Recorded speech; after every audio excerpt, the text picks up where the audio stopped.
Hello again, this is Reginald, also known as Brother Teacher. Once again, have you ever been in a relationship with someone? I'm speaking mainly to the males. Have you been in a relationship with a woman and that woman was constantly belittling the things that you say, bantering about the things that you say, and undermining the things that you say when the things that you say are the truth?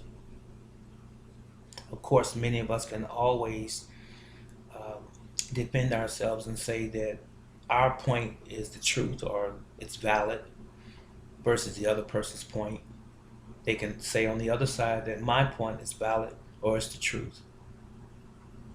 But only the creator knows what the truth actually is. And those that actually are following something that is truthful, if you will, they know that it's true as well. And unfortunately, sometimes the person on the opposing side, if I can use that term, they know the truth also, but are not willing to admit it. Because oftentimes when you admit the truth, it exposes you. It makes you feel vulnerable emotionally. So why would the truth do that to you? Because most of us, virtually all of us, have some information that we've been given throughout our early lives and some value systems, be it right or wrong, be it complete or incomplete. But just the same, it's the value systems that we have come up with, and that is our truth. You can be living all of your life, or most of your life, a complete and utter lie, just because the people who disseminated the information to you, it can even be family members, unintentionally. But if it's all of the information that they were given, then it's all that they have to give to you. So, why do I say that? I say that to bring up this particular point that I'm trying to make or convey to you is that oftentimes we are considered or can be considered, as they say, to borrow a cliche, damaged goods, male or female. But in this particular instance, I'm talking about females. Now, I'm really trying to hone in on the black female, but this is all females or women, if you will. Some people are sensitive to that term, females. I don't mean anything feminist by that when I say females. Please understand that because that's what you are. You are a female, as I am a male and a man. You were a female before you became a woman. When you were a child, you were a female child. And now you may be an adult child. Just as I was a boy when I was not an adult. Anyway, moving on. Uh, the women that are damaged goods because of a bad relationship, because of bad experiences coming up. It could be lack of education on their part, lack of education on their parents, be it a mother, biological, a foster parent, a adoptive parent. It could be a grandmother or aunt that raised her. But if the information that they gave to that young lady at the time was lacking, then that's all she has is that information. You can't get something out of something that's not there. So, for example, a rough example would be this. If there's 10 elements that you need to make you a complete human being when you become an adult, and you only get 3 of those elements, you're still lacking the other 7 that are required for you to become a complete human being. Now, someone say, well, brother teacher, what could you use possibly as those elements so I can have a better understanding or grasp on what you're talking about? Well, let's say out of those 10 elements, one of those things is respect for self. That's one of those elements. What about dignity? What about love for yourself and others?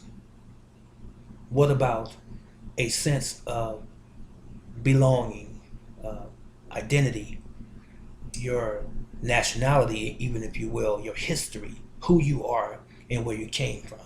What about those, if I can just use those as a few elements? What about your economical situation? Did you grow up in poverty?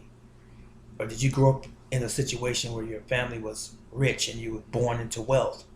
Or did you grow up where you had uh, little to no income? Did you grow up in a very, very impoverished neighborhood or environment where stealing was the norm? You get what I'm saying so far? So, getting back to what I was saying about the elements, if you need 10 elements to make you complete and you only have three, as you get older and older, if something dynamic doesn't change in your life, you're still going to be that same person. So, from your childhood to your adolescence to becoming a teenager, a young adult, and a middle aged woman, whatever you were as a child is basically who you shall be as a woman. It's a fact. Unless somewhere, as I stated before, unless somewhere along the line there is some divine intervention or some other anomaly or some other human being steps into your life and guides you in the right path.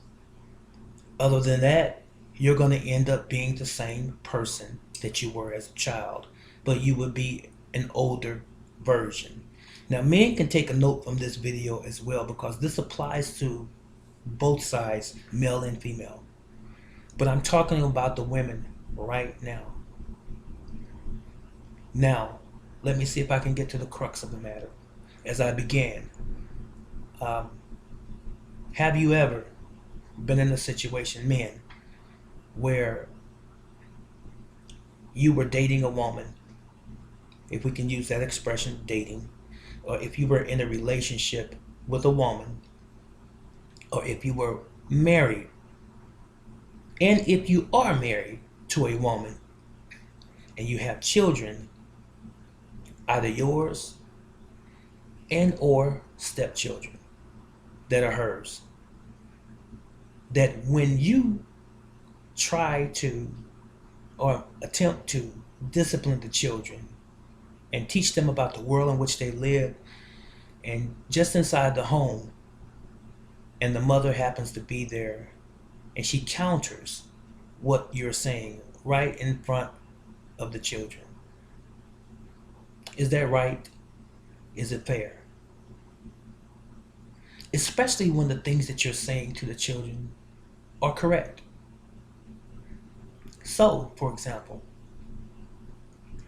if you tell the children you can't play from the moment that you get up in the morning and go to school and come home until the time that you go to bed in the evening, there has to be some educational period in there. There has to be some point in time when you have to do something other than play. Because playing games, having fun, video games, amusement parks, basketball court, hopscotch, jump rope, jacks, it doesn't matter.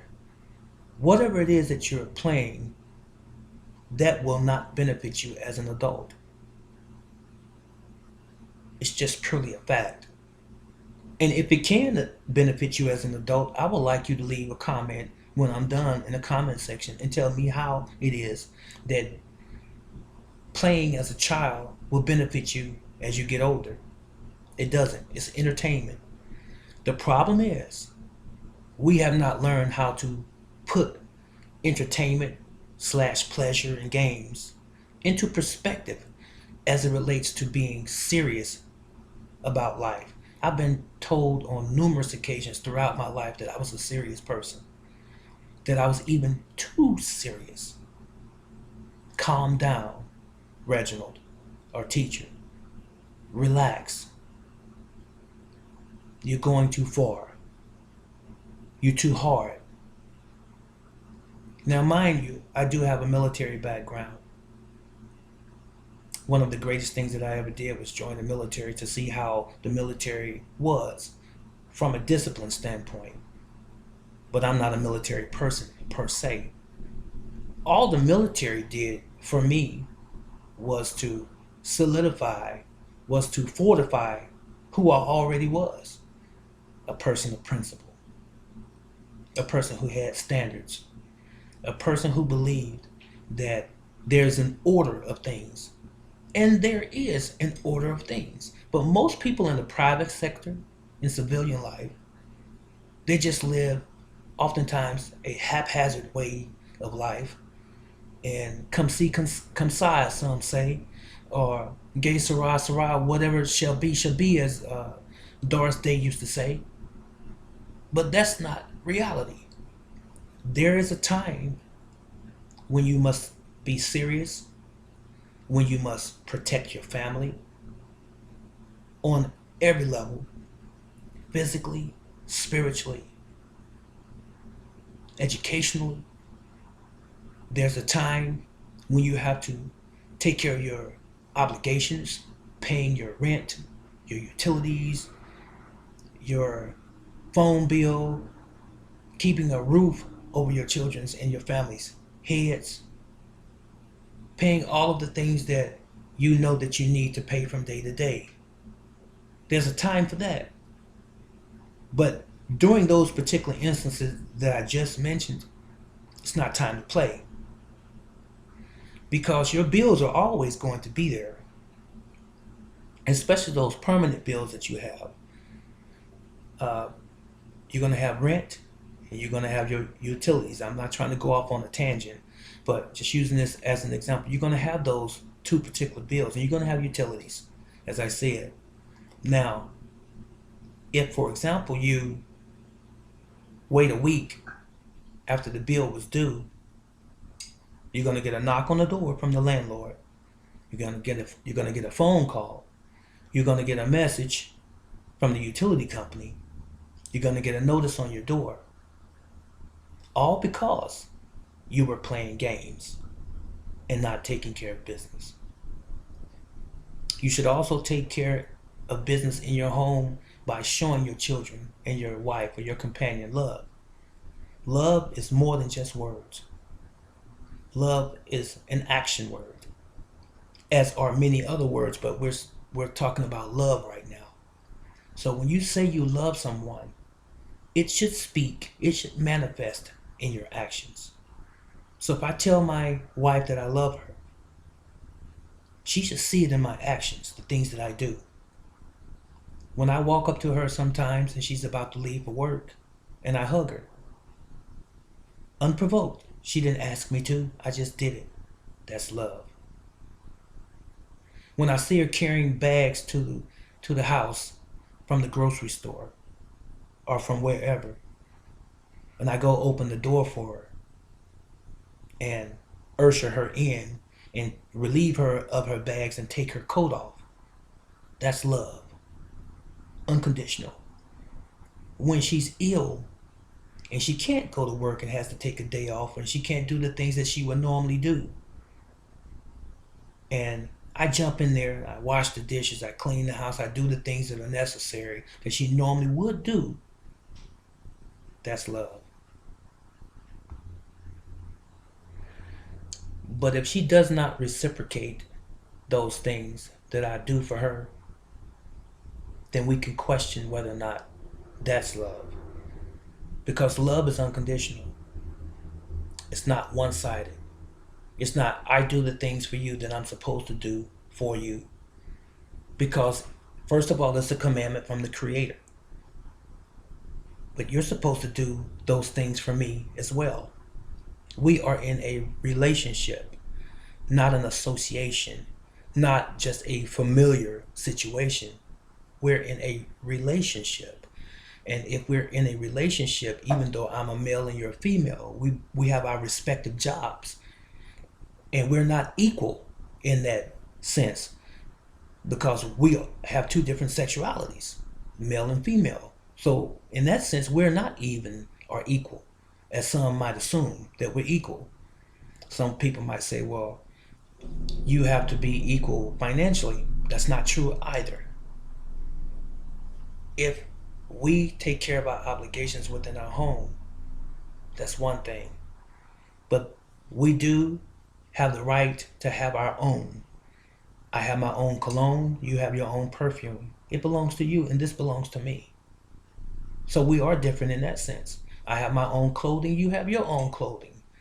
I have my own underwear, and you don't wear mine, and I don't wear yours. So there we are different as well. So what do women mean when they say we should be equal? We should have equal pay. Thanks to Susan B. Anthony and some others, they have, how should I say, corrupted a lot of women's relationships well before today. They made women think that they should be as men are. And that's not biblical. That is totally against the will of God. And when you take the Bible and you stick it under a bed or in a closet or in a box somewhere, it's easy to forget what the foundation is because you know you're not following it. Once you open it up and you see it, then you want to close it again because you don't want to follow it. There is indeed an order of things, and the Almighty Creator has set the precedence for what the order of things should be. It's not my fault that I'm trying to follow the order of things, and you're not. As Paul said, you're kicking against the pricks. Why do you kick against the pricks? Why are you going against what's already established as the truth? It's because you've been trained wrong. You've been taught wrong. Your experiences that you had when you were younger were wrong. Some of them, maybe not all, but some of them were wrong. And then you, in turn, you bring those into your present relationship with someone else. And they call it baggage. We all have some form of baggage. What's yours? Oftentimes your baggage can harm somebody else in your future. Someone who intends to be good to you and who has always done good for you. They struggle, and you probably don't even know what goes on in the inner workings of their heart and their mind when you go against the things that they say that are beneficial for you because they have more life experience than you. Why do you go against that person? Is it pride? Well, the scripture also says pride comes before fall. In other words, you have to have that pride, that false pride, first before Yahweh or God knocks you down. So you're going to be proud, then you better be ready to get knocked down. It might not happen when you think it's going to happen, and then sometimes you don't think it's going to happen until it does. But will you ever admit to yourself and to the person who you have damaged, who tried to help you, will you ever admit to them that you were wrong and that you did them wrong? Oftentimes not, because of your pride and your ego. So again, and I've ranted on and I've gone here and there, sort of off of my subject, but I think it was still worthy of note, that when a man in a relationship is telling his children something that's right for them, you should never intervene. You should have those conversations apart from those children. Because if you have a female child and a male child, here's the contrast. Here's the difference. When the father is disciplining those two children, let's say, a male and a female, and he says something to them, you should not do this or not do that, and this is what you should do, and then the mother says, no, you don't have to do that. You're tripping. That's not right. You need to calm down. Guess what message you are sending to your children? First of all, let's touch on the female child. You're telling that woman right there, that young lady, that potential woman, she's not a woman yet, but what you're telling that young lady is that you don't have to follow authority. You don't have to follow a man. And you know what's going to happen? She's going to be just like you, mama. So when she becomes a woman, she's going to turn off and turn away every decent man that ever comes in her life because she remembers how you treated the man that was in your life. So you are perpetuating that same mindset in that female child. She can't say what she wants to say now because she's respecting you on some level. But when she gets old enough, you better watch out. She's going to tell you exactly what she thinks and what she feels because she's going to feel like she's old enough to do that now. And she's going to get a little bit more gutsy. So when the father is telling the children something, and I just touched on the female, when he's telling the children something, you should not say anything derogatory or negative to what the father is saying in front of that child. And I just pointed out about the female because she would never respect a man when she gets older, ever. And I do mean ever. The only way that she could respect a man is that mama changes how she behaves in front of her man, husband, companion, baby daddy, whatever you want to call him. Now, as far as the male child who's experiencing the same situation, when you're correcting him and the mother intervenes again, no, you don't have to do that. What you're telling that male child is that I don't have to accept authority at all because my mama said it.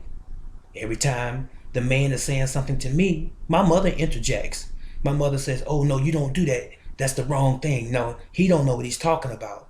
And she says it right in front of them. And you know what? When that young man starts to grow up, he's going to have a problem with respecting anyone, male and females. So when he's in school and the teacher says that I told such and such a person to do this, your child to do this, and they flat out disregarded what I said, they talked back to me. I wonder where in the world they got that from. Can't go any farther than the home. Children are a result of their parental training in their homes. There's no ifs, ands, or buts about it. You are who you are because of how you have come. And when I say how you come, I'm talking about how you were raised. And we kind of throw that word around, raised. Raised means that not that you had a roof over your head, not that your bills are paid or you have food to eat. Raised means what you're taught, what you're experiencing in your own household. That's what raised means. What are the values or the lack of values that your parents are giving you? And if you have one parent that's telling you what's right and wrong and the other parent is contradicting that parent, you have a confused child. They are standing on the fence. They're not on one side or the other. They know what right and wrong is based on the one parent telling them right and wrong. But when the other parent, the mother in this particular case, is saying you don't have to do that, they're going to probably lean towards the mother. I mean, after all, she's the one who had him. That's sort of kind of how powerful the mother is as it relates to her children. But it's crazy. It's ridiculous. And what's even more crazy is when those children grow up and they get in trouble. The mother's going to be looking and say, I raised them the best way I could. No, she didn't. And she knows in her heart that she's really lying to herself. She's really feeling guilt. She should have listened to the man in the first place, especially since that man was a man of integrity, a man of God. She should have listened to him. It doesn't give him any brownie points, or it doesn't give him any credit, even though he does deserve that credit. I mean, when a person knows a little bit more than you, what's wrong with that? I mean, both of you grew up in two totally different environments, separate from each other before you ever met each other. So your life experiences are yours, and his are his life experiences. So why are you downing him because he has a little bit more than you? If anything, you should complement one another and be the same, having the same purpose and the same goal is to raise 2, 3, 4, 5 children, whatever it is, in the right way, as opposed to going against the other. That is not the way it's supposed to be. And if you can't explain your ignorance and your stupidity as to why you're going against that person, then guess what? You have just explained that you are ignorant and that you are stupid. Because everything that you are going on is total utter nonsense. Because most people who will not explain their madness or the method to their madness, it is because they don't have an explanation. Because if you're intelligent enough, you can explain it. That's like walking up to a person on the sidewalk that you don't know and you slap the person in the face. And someone walks up to you and say, well, why did you do that? And you say, I don't know. That's impossible to say. Because everything is motivated by something. Some thought had to come to your mind first. It's called cause and effect. If I slapped you, something came across me to slap you. Nothing just happens for nothing. So I say that concerning the mom. If a mom can't explain why it is that she's going against the dad, then the mom needs to explain what she really is about. How often do you take to sit down? How much time do you take to sit down, that is, and think about who you really are, what your goals really are, what you really stand for and represent. It's not the man's fault that you don't represent anything. That's your fault. If you're not disciplined, if you don't have certain caring qualities or traits, that's not the man's fault that he does. He is a result of how he was taught and how he was raised and trained. And you are the result of how you were trained or not trained. So stop hating on the man because he's bringing something to the table to help the whole, the complete part of the family out. Stop going against the man. He's done nothing wrong to you. So when are you going to take a deep breath, stand firmly on both your feet, and say that I'm going to represent the right thing today? I'm going to do right not only by him, but I'm going to do right by myself and by my children. And I'm going to study. If I don't know something, I'm going to hang around people who are positive. I'm going to hang around people who are doing pretty good in their lives and take some notes from their lives in the hopes of bettering my own. And stop just walking around and downing and condescending everything that comes across from this other person in my life. Just because I'm carrying some baggage from my past. Just because I lack certain amount of educational tools. It's not fair to the man. And you, young ladies, whoever you might be, you don't know what's in that man's heart. You don't know how much damage, how much collateral damage you have done because he's internalizing a lot of the things that you've done to him. And he's only verbalizing so much. Is it fair to him? Is it fair to him to have to go through the hardship of trying to help the family, doing the best that he possibly can, even oftentimes spending his last to help the family, and you're not even honest with him? It's not fair at all. I know how it bounced around throughout this discourse. I started out with a certain discussion on the children as it relates to the mother and the father saying things to the children and trying to help the children and the family as a whole, and the mother contradicting everything that the father says. And what kind of example are you setting for your children when you contradict everything that the father says, especially when the things that the father says are right and you really know that they're right? That's what I started out saying. I hope that you really have the conclusion of what I was already trying to convey to you. I think you do really know the conclusion. You see, I started out saying that it was wrong for the woman to go against everything that's good that the man tries to do for the family, especially the children. As if she wants to put on a cape and say that she's a superwoman and the kids are going to see her in a different light because maybe she was not the mother that she thought she should have been early on before she knew the man. Oftentimes, this is the reason. So I have to prove to my children that I'm strong in front of this man who I just met or whom I have only known for a short period of time. Even if it's not his biological children, I have to prove to them that I'm mom and everything that he says is not the end all. You know, sometimes we have to get off of our pride. and do the right thing for everybody involved. It's the right thing to do. It's the godly thing to do. Because everyone in the end are going to win when you do it that way. But when your pride takes over, your foolish pride, and when ignorance and ultimately stupidity takes over, then you end up hurting everybody involved. And don't assume that that man will always be there. And he might be there physically, but he may not be there in spirit and heart. This is Brother Teacher. I hope that this was of some insight to you, of some value to you. I hope that in most cases that you can read between the lines and gather the insight from what I was telling you, or trying to tell you anyway in this video. And if you have any comments, I would appreciate it. You don't have to like this video. You don't have to give it a thumbs up. The most gratifying thing to me is that I have said what was on my mind and on my heart. I've gone through this, and I'm sure there's many of you out there who have gone through the same as well.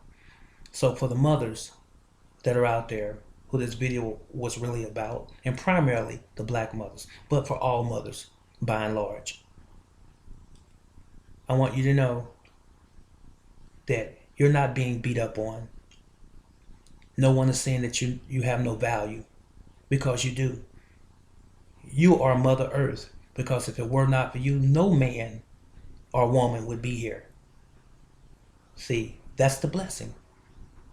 But even with that said, you must also realize, since it's not an attack on you, it is nothing more than an expression of love, trying to get you to understand just how valuable you really are, and how valuable your relationship should be with that other person in your life, and that they're not your enemy. Okay? And to you men that are going through similar situations like this, don't give up. I know it's difficult. It's difficult when you try to say yes and she says no. That's part of life, especially when it's something that's not important. But when you're talking about the issues of life mean right and wrong, morality. That's what I'm talking about when I say issues of life, morality. When you're giving these tools to your children and to your family, and then your family is going against you, and I'm talking about the female, the mother is going against you, I know it doesn't feel good. I have firsthand experience. It doesn't feel good at all to be trying to guide your family in one direction, and everything that you say, it seems like it's counteracted over nonsense, things that don't make sense at all, and you just have to take a deep breath and deal with it. So hopefully one day she'll change. Hopefully one day these scales will fall from her eyes if she doesn't see, and that she will see what it is that you were trying to do for the betterment of the family. And I hope that day is not and never going to be too late. Because if it is, it's not that you haven't done all that you could do, but it's really that she has never done all that she could do. And the burden is going to lie upon her. That was it. This is Brother Teacher. See you in the next video. I'm out.